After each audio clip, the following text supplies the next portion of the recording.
Welcome, yogi. In this video, I'm going to share my 3 favorite poses that you can do with a yoga bolster. Yoga bolsters are fantastic for restorative yoga, helping you to be more supported, calm and relaxed, and help you to release tension. So first off, let's start with Supta Baddha Konasana, or reclined bound angle pose. For this pose, you'd need a couple of blocks and your bolster, and sometimes you need some blankets too. The more the better when it comes to restorative yoga. You'll start out by placing one block further away from you on its middle height. And then the second block you get a hold of and place it on its lowest height, right up next to it. Find your bolster and lie it up onto the blocks so the end still rests on your mat and it creates an angle in which you can lie. So for a start, you can test this out and see how it feels. For Supta Baddha Konasana, the soles of the feet rest together. You bring your bum all the way up to the bottom of the bolster. And then supporting the low back with the bolster, you start to lie back.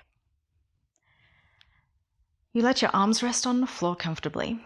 Now, if they don't reach the ground with your forearms, you can place blankets under each arm, and that'll help make it more comfortable.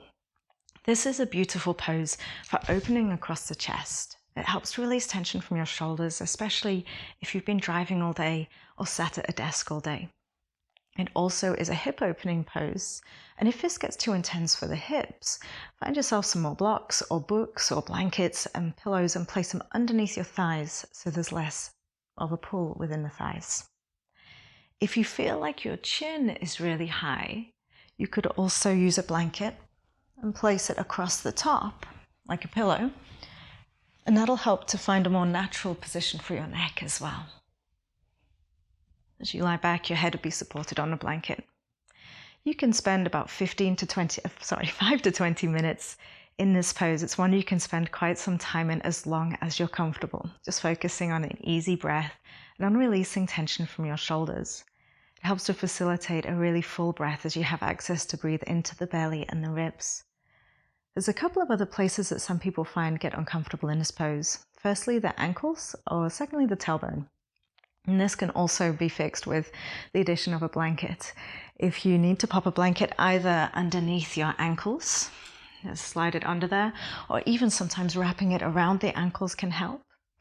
Or if you have some discomfort in the tailbone, or even the low back too, if you need a little bit extra support for your low back, you can slide the blanket into position underneath your bum. And then once you've sat on it, it gives you a little extra elevation, but lots more comfort, lots more softness. So there's some ways that you can modify your Baddha Konasana. This also makes it a little bit more comfortable in the hips too, as the feet are lower than the hips there. So the second pose we're going to look at coming up is Deer pose. Deer pose is a gentle twist for the spine. So when you're doing a restorative practice, looking to have a gentle back bend, a gentle twist, and a gentle forward fold for all of the movement there in the spine, you can come into Deer. You don't need any blankets on this one. You'll sit cross-legged at the end of your bolster. You can keep the slope just the same as the first pose, which makes this a nice combo to move between. You'll put one thigh at the very end of the bolster, unhook the other foot from your cross-legged pose and place that thigh on the sole of its foot. Now sit up tall and rotate towards the bolster, bringing both hands to the mat. You'll line yourself up and start to lie down onto it. Now for a start, look the same way that you came from, so it's really easy on the neck. You don't want to strain anything. Rest your forearms down, and in this pose, focus on relaxing your arms and your shoulders over and over again. You might notice when thoughts come into your head that your arms, your hands start to tense back up again. So keep coming back to the arms, to the hands, relaxing over and over again. You can spend 2 to 4 minutes on each side in this pose. About halfway through, see how it feels to look the other way. Rest your head the second way. If that's too much for your neck, you can always come back to the first side. As well as the benefit of a twist in this pose, you are also getting external rotation in the bottom leg and a slight internal rotation in the top leg, like a gentle pigeon pose in some ways, and also a gentle quad stretch through this top leg. The third pose we're going to look at today, Salamba Balasana, supported child's pose. In this instance, now the blocks will be at the same height, and you'll prop your bolster up onto it. I forgot to mention, make sure when you do deer pose that you do both sides. So for your supported child's pose, your blocks underneath your bolster, and you'll snuggle up to it, a knee either side. You can go close to it and then bring it closer to you too. Make sure the blocks are right underneath. Just like in deer, you get nice and long, get space in your spine, and then start to lay your torso onto it. You can look one way, rest your arms down onto the ground. I quite like to post my arms through between the blocks. It seems to be a comfortable place for me personally. And you can spend about 3 to 5 minutes in this pose with your head facing one way and then the other. About halfway through, do a switch.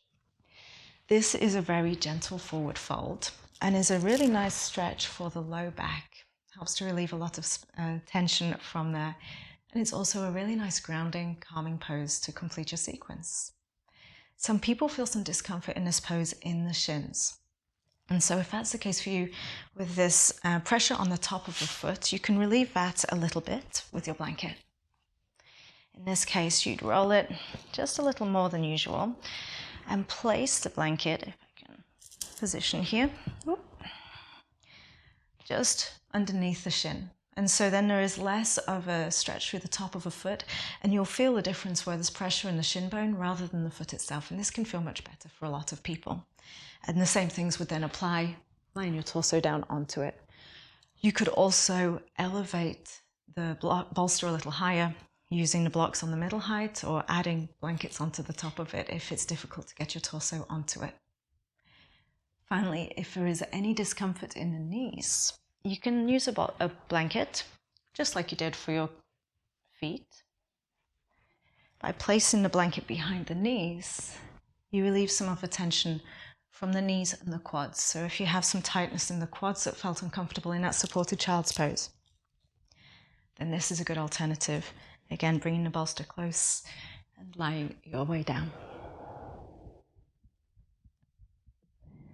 So of course, there is one final pose, a bonus pose from this top 3 that I can't omit, and that is using your bolster in Shavasana. It's my favorite way to use the bolster in my everyday practice.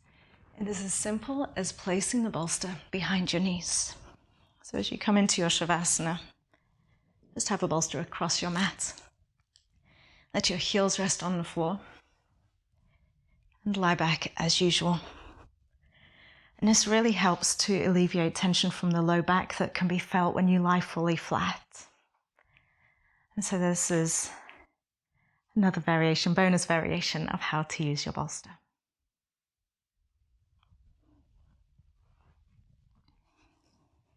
So I hope this video has helped you to understand some of the ways you can incorporate your bolster into your practice. Thank you for joining me. Namaste.